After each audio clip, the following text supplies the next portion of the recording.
Hi, I'm Mark with Upper Lip Outdoors. Today I'm going to lay out the 5 things that's going to help you catch more fish on your next canoe trip.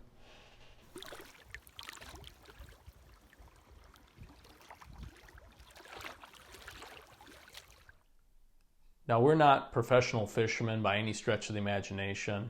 A lot of questions about how we catch fish when we're up in the boundary waters. So I want to put this little video together to share with you the 5 things that we focus on when we are planning and when we are in the boundary waters so that we can ensure that we catch more fish.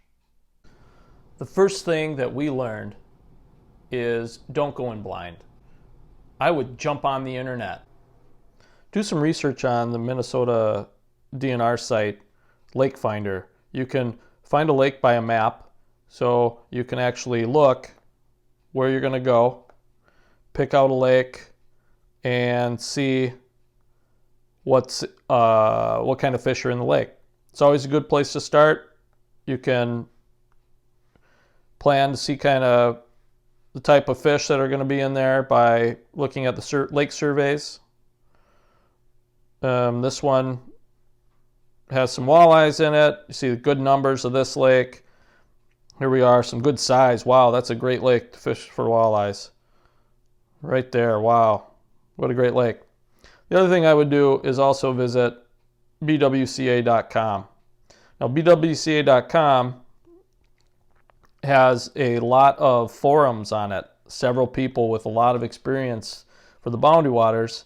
You just kind of go in here, you can look at some message boards and find out, you search for a topic on your lake. There's a lot of people talking about fishing on there. So start with those things, figure out where you want to go and what you want to fish for. So now you know where you're going. Now the question is, what are you bringing?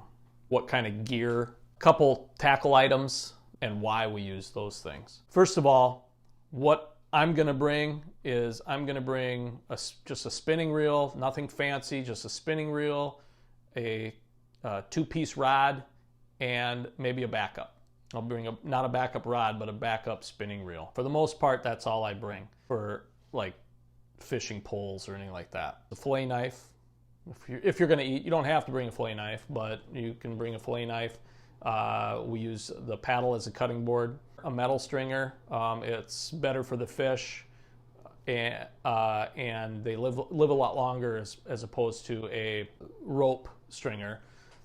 We've found that over the years. We also bring or have been bringing lately, a fish basket. You've seen these in the store, and a collapsible water jug, and we tie that onto a rock, and our fish stay alive in that scenario for up to about 48 hours. A lot of people will just throw it on a stringer and put it out inside of their campsite right off the shore. Well, turtles are going to eat that, or birds, or whatever. Wildlife is going to take that, and you're not going to keep that overnight for sure. Then you're just wasting fish, and you're feeding the wildlife, and they're trained to come to those campsites every night. Just keep that in mind. The other thing we do is we bring a anchor. You know, you can take a rope and you can tie it onto a rock, throw it at something to keep your canoe from being blown around by the wind.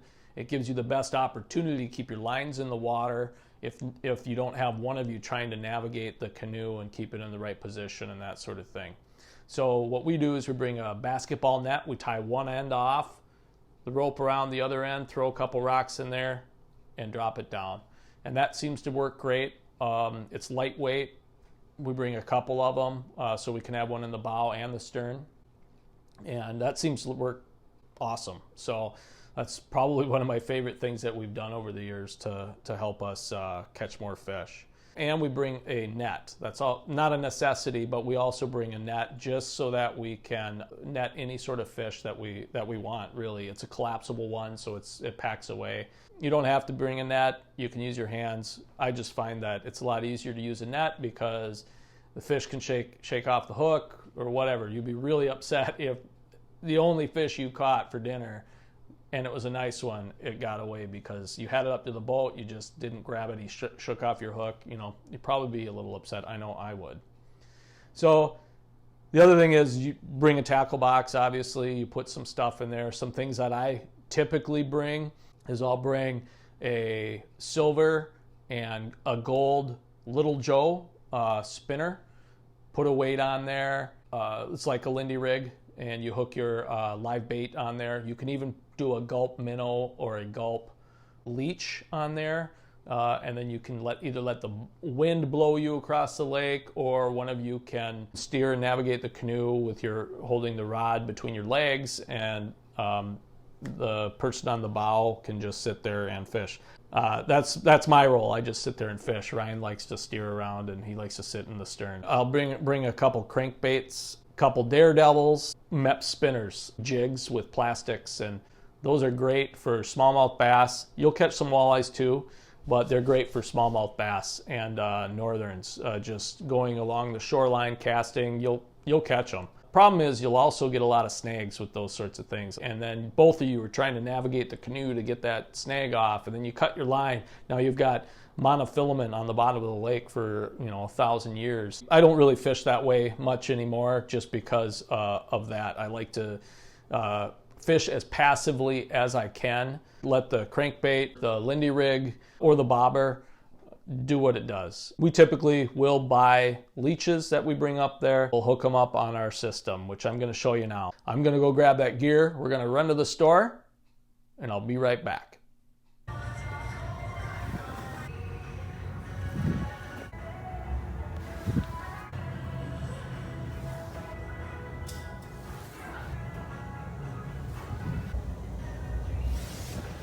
And we're back.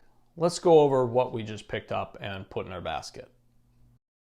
So I like to use a braid, specifically a 20-pound braid. It's very thin. It has a equivalent of, as far as diameter, has equivalent of 6 pounds test. So that's pretty good. Plus it's really strong. It helps fight abrasions and that sort of stuff that you'll run into a lot up there with the rocks and sunken logs and that sort of stuff. So I spool up with some Suffix, and then I also put tie it onto a barrel swivel so that I can have a lead of monofilament, and I put generally about 8 to 6 pound test on there. That helps a lot with some stretch, helps me tie on some lures a little bit easier than the braid will, and it also, when I get a snag, or if I get a snag, it will break before the braid does, so I have very minimal loss. I also don't lose my bobber, so there's a lot of benefit for having that barrel swivel tied onto some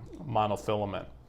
So next thing, any real slip bobber will work, but I prefer to have an option. I like the wobble bobber that you see on the left there.